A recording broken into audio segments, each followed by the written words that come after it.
పూర్వం కీర్తిముఖుడనే ఒక రాక్షసుడు పరమేశ్వరుడు కోసం ఘోరమైన తపస్సు చేశాడు. కానీ పరమేశ్వరుడు పార్వతీ సమేతుడిగా ప్రత్యక్షమైతే ఆ పార్వతీ అమ్మవారిని మోహించాడు.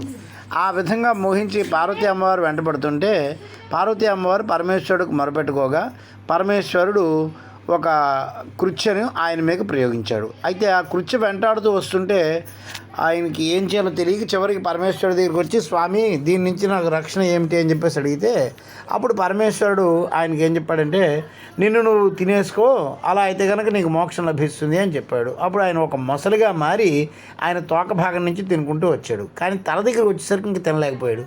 అప్పుడు పరమేశ్వరుని మరి అలాగే ఈ తల పరిస్థితి ఏమిటంటే అప్పుడు ఆయన ఏం చేశారంటే, నువ్వు ఆ మకర శిరస్సుగా దేవాలయంలో ప్రతిష్ఠితమైన దేవాలయం వెనకాల ఉండి నువ్వు వచ్చే భక్తుల యొక్క పాపాలన్నింటినీ తింటూ బతుకు, ఆ విధంగా నీ జన్మ సార్థకమవుతుంది అని ఆయనకి వరం ఇచ్చాడు.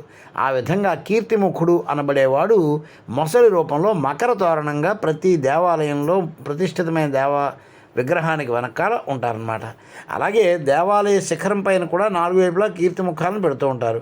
కొంతమంది వారికి తెలియని జ్ఞానంతో కీర్తిముఖం దృష్టి పడితే మా ఇంటికి ఏదో అయిపోతుందేమో, అరిష్టం అయిపోతుందేమో అనుకుంటారు. అది పూర్తిగా వారి యొక్క అపోహ మాత్రమే. ఎందుకంటే కీర్తిముఖుడు దృష్టి మన ఇంటి మీద పడిందంటే మన ఇంటి మీద పాపాలన్నీ పోతాయి అని అర్థం.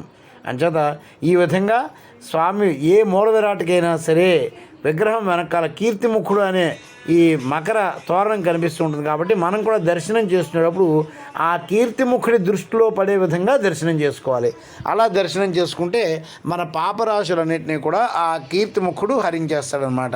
అందువలన దేవాలయం పైన ఏర్పాటు చేసే కీర్తిముఖాలు ఏవైతే ఉన్నాయో అవి మనకి ఎంతో ఉపకారమైన విషయాన్ని అందరూ గుర్తుంచుకోవాలి.